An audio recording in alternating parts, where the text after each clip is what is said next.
The next league-winning wide receiver is what we are aiming to find in this video series. Last year, CeeDee Lamb, Amon-Ra St. Brown, all highlighted in this video. Hopefully, we can find some guys that perform similarly this year. Hitting on one of these dudes, 20-plus point-per-game scores in PPR leagues, gives you such a safe baseline every single week. You know in your fantasy matchup, your wide receiver one is going to take care of business. This is the fourth year of me doing this series, but if you are new around here, hit the subscribe button, hit the like button if you enjoy at any point, and comment down below, who do you think will be this year's league-winning wide receiver, this year's Puka Nacua, this year's CeeDee Lamb? Comment that down below. Now let's get into it.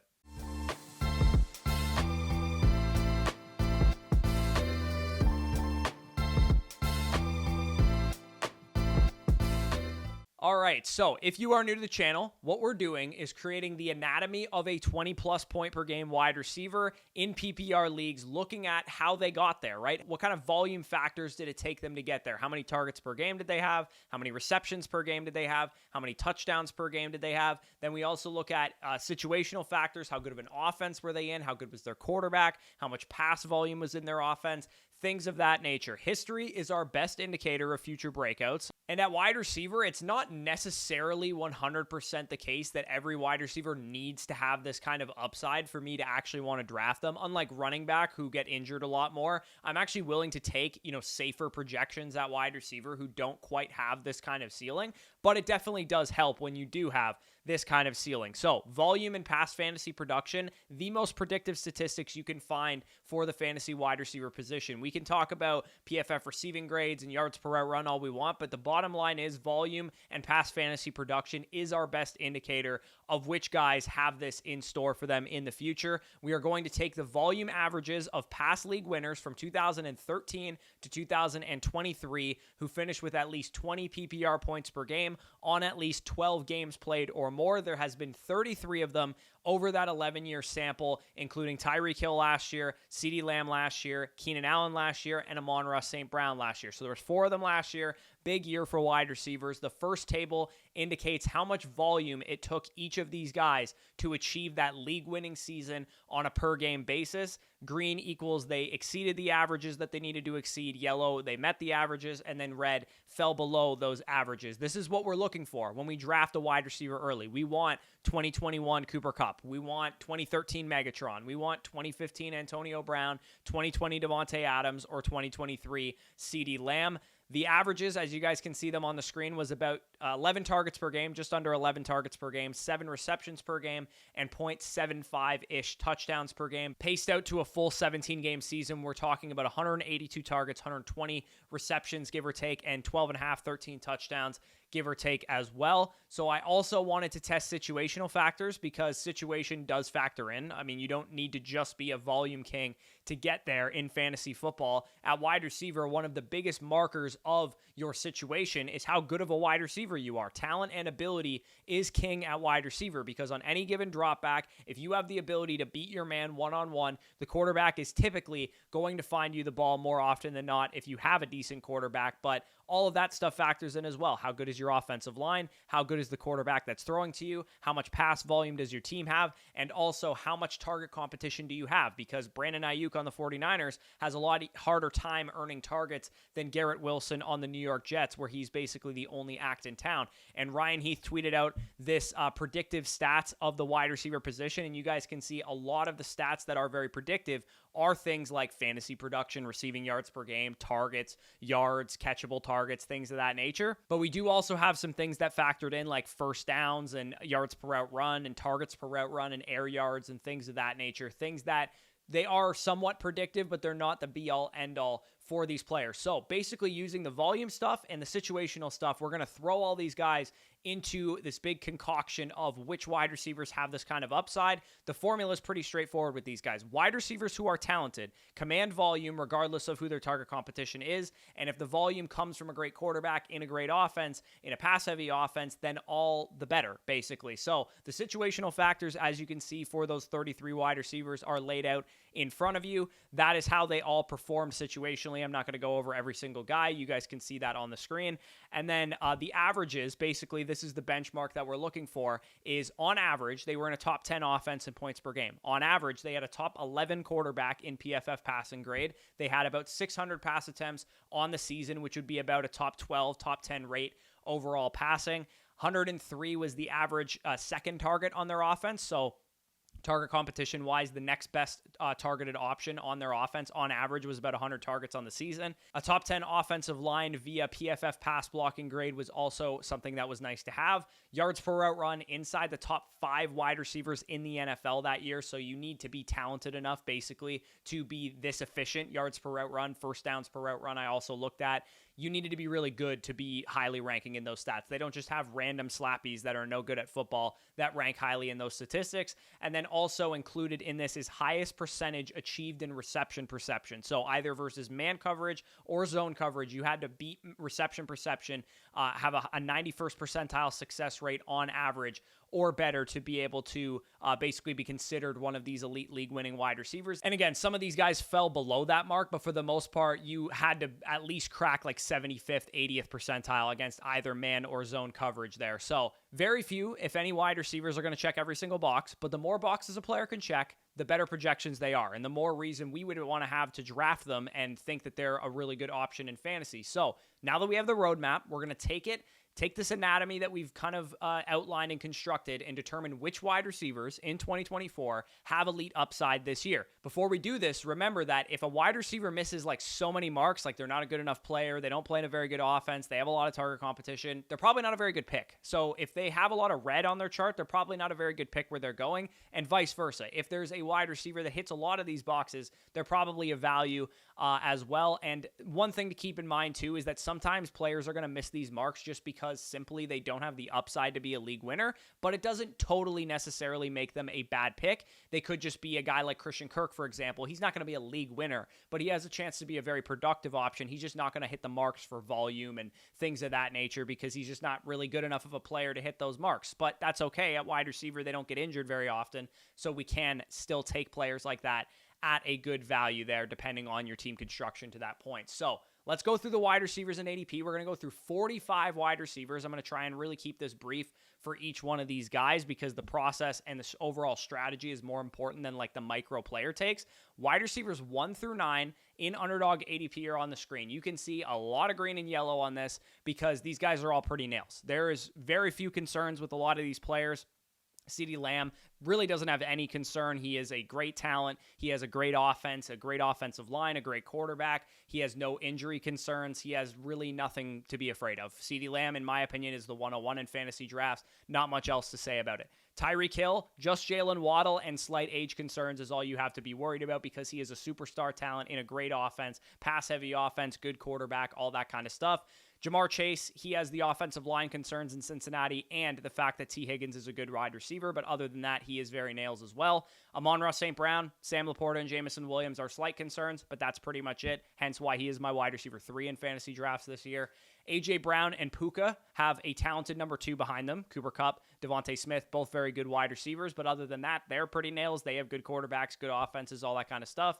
I do want to draw your attention to Justin Jefferson, who has more concerns than the other elite wide receivers. And thankfully, he's the best receiver in the league, or at least the second best or third best receiver in the league. So he can overcome some of those concerns, but he does have legitimate concerns for how good the Vikings offense will be this year. He has legitimate concerns for how good his quarterback play is going to be this year. And he also has a couple options in his offense that can command targets, like TJ Hawkinson when he comes back, and Jordan Addison, assuming he's not suspended. So Justin Jefferson is a guy that I've been notoriously a little bit low on. It's kind of a stupid decision to be this low on such a great player, but I have reason for it. It's because these other wide receivers are so nails that it's easy for me to say that Justin Jefferson is my wide receiver 5 behind Amon-Ra St. Brown and Jamar Chase when those other guys simply just project a little bit better, even if they're not quite as good as a real-life wide receiver as Justin Jefferson is. And then Garrett Wilson, I want to draw your attention to as well, who, very similar to CeeDee Lamb, has absolutely zero concern. If Aaron Rodgers is Aaron Rodgers, or at least close to Aaron Rodgers, this Jets offense will be good. The offensive line should improve. everything looks very good for Garrett Wilson because he is the clear number one of his offense. We know he's been talented enough to be a league-winning wide receiver. The only issue has been quarterback play for him. So Garrett Wilson, to me, if I had to answer the question right now, who's the next league-winning wide receiver that's not being drafted or hasn't finished as a league-winning wide receiver yet, my answer would be Garrett Wilson, but ADP would tell you that it's kind of expected that he's going to be one because he's going in underdog drafts in the first round. Marvin Harrison Jr. is the riskiest bet in this range because as a rookie, he doesn't have this proven nails profile of producing in the NFL. But knowing the type of prospect he was, factoring in that he went to a good situation with a good quarterback and a offense that projects to be better this year and things of that nature, even though he has a bad offensive line and he has Trey McBride to compete for targets with, I think he's absolutely nails as well. So if you're taking anything away so far, it's that these top 9 wide receivers are very, very good options, and you should feel comfortable drafting any of them in the first round or in the early second round in some cases. So let's pivot out to the next group of wide receivers because those ones were easy. If you guys are keeping track for strategy purposes, I really do love grabbing an anchor wide receiver this year because of how nails those first 9 guys are. Maybe you grab 1 or 2 of those guys if you're picking nearly end of the first round. You can grab Garrett Wilson and Marvin Harrison or Garrett Wilson and Puka Nacua potentially. So moving into the wide receivers 10 through wide receiver 18 in ADP on Underdog Fantasy right now. Round 2 is where we start to run into some concerns. Going one by one through these guys, you have Drake London, who has never done this before, right? He's never been an elite wide receiver in fantasy before, but he has been a very good wide receiver on a advanced metric basis. Now he has a quarterback. Now he has pass volume. So that is a big time stock up bull case for Drake London. Hence why the Sharps are drafting him as high as they're drafting him early in the second round on Underdog Fantasy drafts. He is routinely available in the mid to late second round on home league ADPs. And again, when the Sharps are taking them higher than the home league casuals are, you should probably be paying attention to that. And that is why London's going higher. Nico Collins, of course, has tons of target competition. Did get a lot of his production last year when Tank Dell was injured. And of course, Stephon Diggs coming in now. But Nico Collins proved that he was a top 5 wide receiver in yards per route run, a top 3 wide receiver in PFF receiving grade. This is a dude that achieved a very, very high level 94th percentile against man coverage and press coverage in reception perception. So he's a good enough wide receiver to do this. The question for him is target competition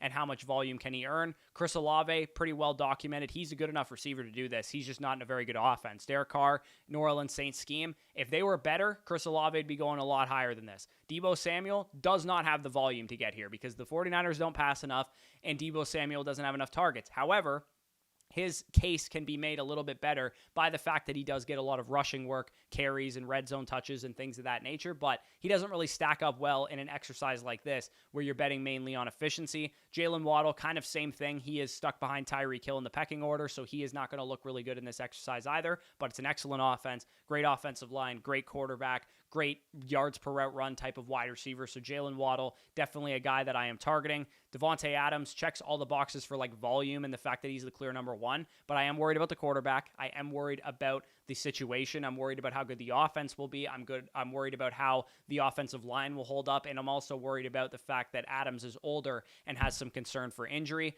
Brandon Ayuk is just like Nico Collins. He is not going to get an elite volume share, but he is very efficient. If any injuries happen around him, obviously his volume could go up, but I just want pieces of that offense because I think it's the best in the league. Mike Evans, very similar, I would say, to kind of like Devontae Adams, where it's an older wide receiver. We know he's a clear alpha in the offense. He has a lot of touchdown upside, which Devontae Adams maybe doesn't have because of the quarterback play. So Mike Evans, definitely an interesting pick there, but he does have some concerns like Chris Godwin and the fact that he hasn't really been like 150 plus target wide receiver since like his second season. He's probably not going to get to that point again in year 11 of his career. He's probably likely stuck at that 130 to 140 target range, and that caps his upside a little bit. Then you have Devontae Smith closing out this tier, where it's an offense that has A.J. Brown already, but it's a great offense, and we want pieces of it, and Devontae Smith is very good. It's just they have A.J. Brown already. So it appears that when you look at these guys holistically, London is the best ceiling swing. Chris Olave, Jalen Waddle, guys like that, Deebo Samuel, those guys are strong picks in principle, but they probably don't have super, super high ceilings to be league-winning type of guys. So if I had to say anybody from here is a league-winning caliber wide receiver, it would probably be Drake London, Nico Collins, maybe if you get some injuries happening around them, the 49ers receivers, or Jalen Waddle, or maybe that the Saints are just a lot better than I'm thinking they're going to be, and Chris Olave could get there, or maybe he's just that good that he can elevate the offense. But for the most part, you're looking at the early round Drake London, Nico Collins type of guys here. The only one I really have concerns for in this range is Devontae Adams. Like I said, given the offense, I don't really trust his ability to return a super, super high ceiling at this point in his career, because he also kind of fell off a little bit from a talent standpoint. But that could change. I mean, if Aiden O'Connell and Gardner Minshew play at a high level, Devontae Adams, I'm sure, will be just fine. I'm just a little bit worried that the situation needs to be better than it currently is. So next up, we have wide receivers 19 through 27, Metcalf, Neighbors, Kupp, DJ Moore, Stephon Diggs, Michael Pittman Jr., Tank Dell, Zay Flowers, and George Pickens. So I'm not going to go through every individual case and rationale of why I rated them where. You guys can see them on the screen right now. You might notice a rather precipitous drop-off from the last tier of guys as well, because there's a lot more question marks here. Like with DK Metcalf, for example, we have a volume question mark. With Malik Neighbors, we have an offensive question mark. With Cooper Kupp, we have a is he old and washed question mark. DJ Moore, target competition. Stephon Diggs, target competition. Michael Pittman, volume and target competition / is he good enough? Tank Dell, we have target competition question marks and the fact that he's a young player. We have Zay Flowers and George Pickens, both in very run-heavy offenses where there's some target competition, especially with Zay Flowers there, and I don't know exactly what their path is to elite upside outside of them just maybe taking massive steps as players. Zay Flowers and George Pickens, in theory, have the upside to be league winners, but when you stack up their cases, you realize it's like, okay, how are they going to be a league winner if the Ravens throw 500 times or if the Steelers throw 495 times this year? It's going to be very difficult for either of those guys to command 150 plus targets in that shallow of a passing offense. So again, I'm okay drafting high floor wide receivers, and I would say a lot of these guys are, specifically like DJ Moore, Michael Pittman, DK Metcalf, guys like that. I feel confident that they're going to be like wide receiver 2s in fantasy or better, but it would be really challenging for me to get these guys all the way up to league winner status. I think the one guy that has probable league winner upside is Cooper Kupp, because if he's just outright better than Puka Nacua, he could be the number one receiver in his offense still. Of course, we've seen him be a league winner in the past in 2021 and when he was healthy in 2022, but he is a little bit older. I'm not sure he absolutely has that still left in the tank. And then maybe if you think that DJ Moore, DK Metcalf, or Malik Neighbors have league-winning upside, they probably do. They would just have to have a lot break right for them. I think it would take some injuries for DJ Moore to do it, and probably DK Metcalf to do it as well. Maybe they just elevate the offense. Like if Caleb Williams comes out and he's just a monster quarterback, maybe DJ Moore could be a league winner. If Geno Smith and this Ryan Grubb offensive scheme really push the ball downfield, we could see an outlier touchdown season from DK Metcalf. If Malik Neighbors is just truly as good as Malik Neighbors can be, then he could just propel that Giants offense to be better than I'm thinking. But again, I'm okay drafting high floor wide receivers in this range of the draft, because we're talking round 5, round 4, maybe round 6 if you're lucky with some of these guys. And in a 2 wide receiver, 2 flex, or hell, a 3 wide receiver, 1 flex, you're going to need guys like George Pickens on your team in the round 5, round 6 range if he's there. You're going to need guys like DJ Moore on your team. You got your ceiling early in the draft. You're going to take upside swings later in the draft. You just need somebody to fill out your wide receiver 3 spot or your wide receiver 2 spot or your flex spot or whatever position they're encompassing there. So wide receivers 28 through 36 in Underdog Fantasy ADP. We're going to go through these. Again, I'm not going to go through every individual case, but Amari Cooper, T. Higgins, Christian Kirk, Terry McLaurin, Hollywood Brown, Keenan Allen, Jaden Reed, Calvin Ridley, who might have gotten a nice little upgrade today as I'm recording this, and Chris Godwin as well. So we're approaching that rounds 5 to 7, rounds maybe even later than that in your home leagues. In leagues I play in, you want to hit on solid producers in this range, right? Mike Evans, DJ Moore, Brandon Ayuk, and Michael Pittman were going in this range last year, right? And obviously some of those guys really overperformed. They were wide receiver 1s in fantasy, but even a guy like Michael Pittman wasn't a wide receiver 1, just a very solid producer for you who you drafted round 6, round 7.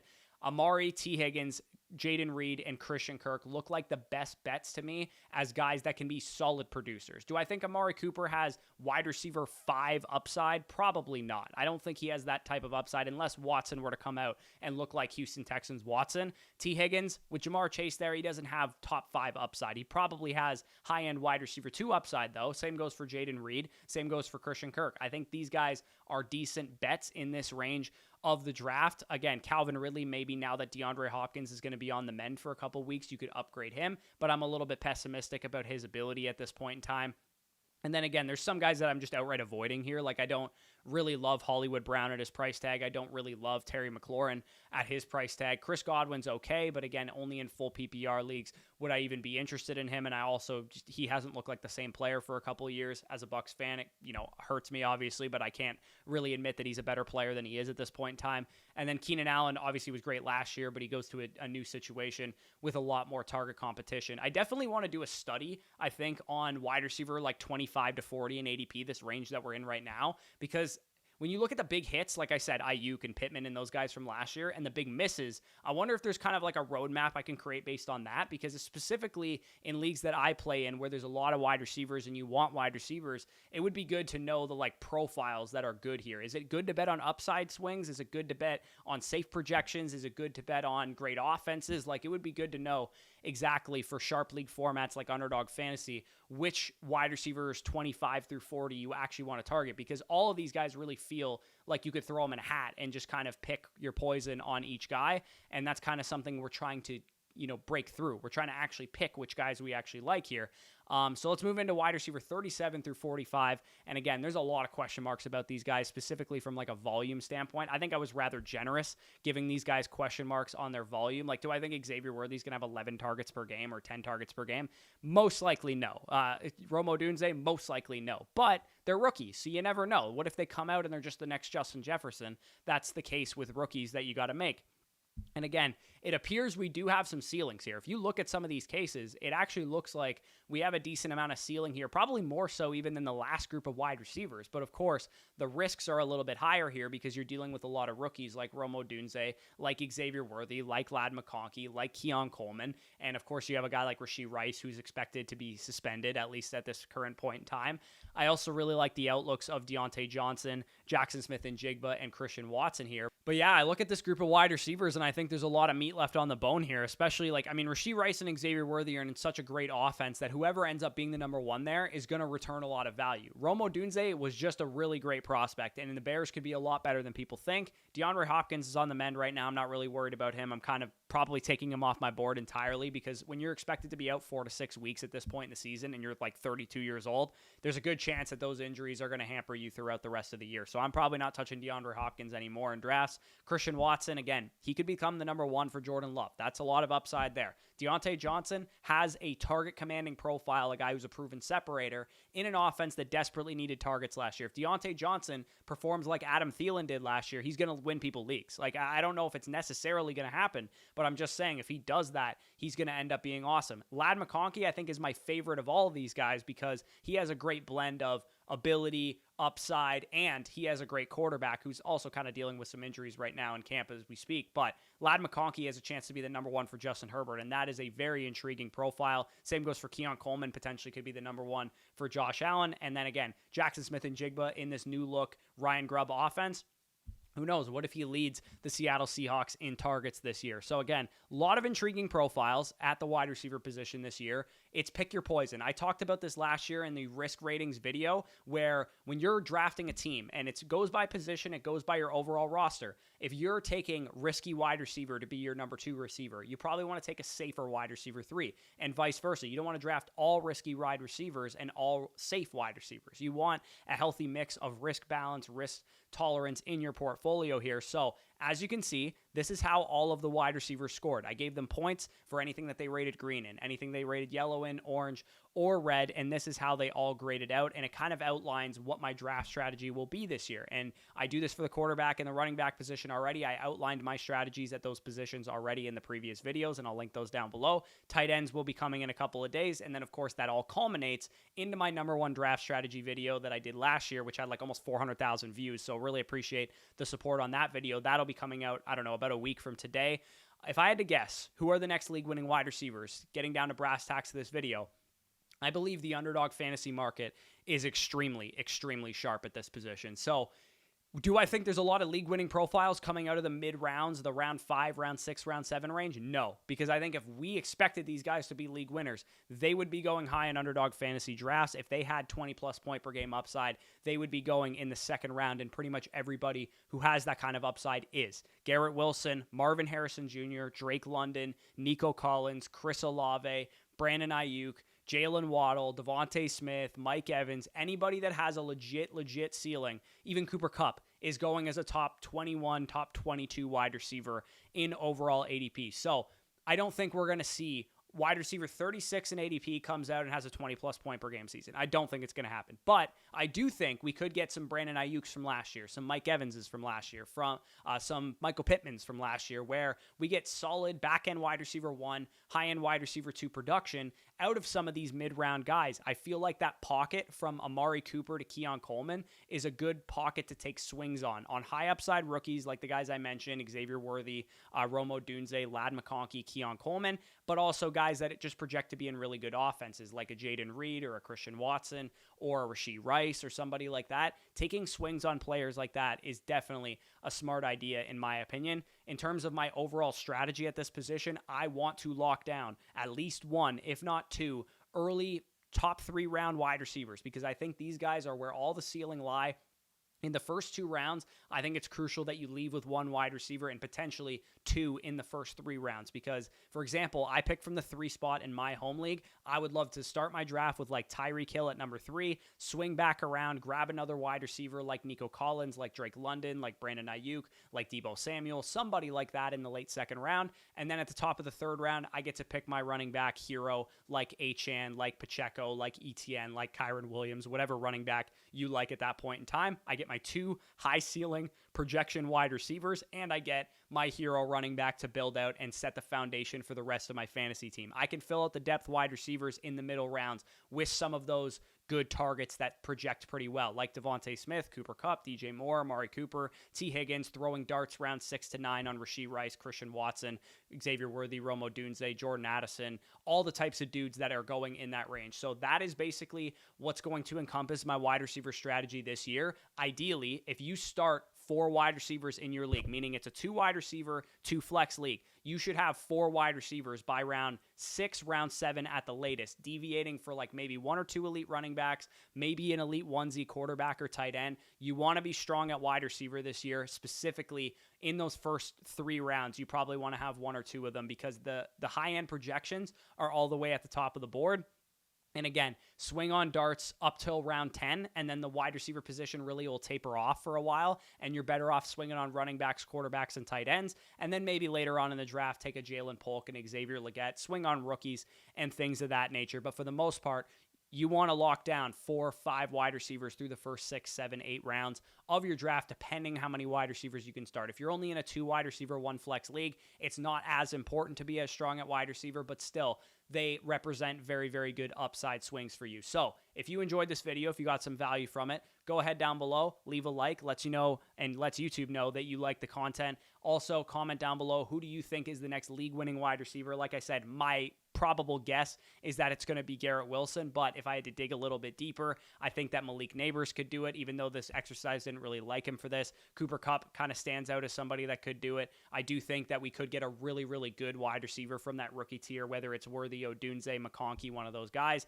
and I also really like Rashee Rice to return a lot of value there. So if you want our draft guide, has all of our rankings in it, has a ton of studies like this one. It has our risk ratings, which I talked about and kind of made reference to. It has all the fantasy news updates by team organized. You can see how many times Ladd McConkey has been mentioned in training camp. You can see how many times the Broncos backfield has been discussed.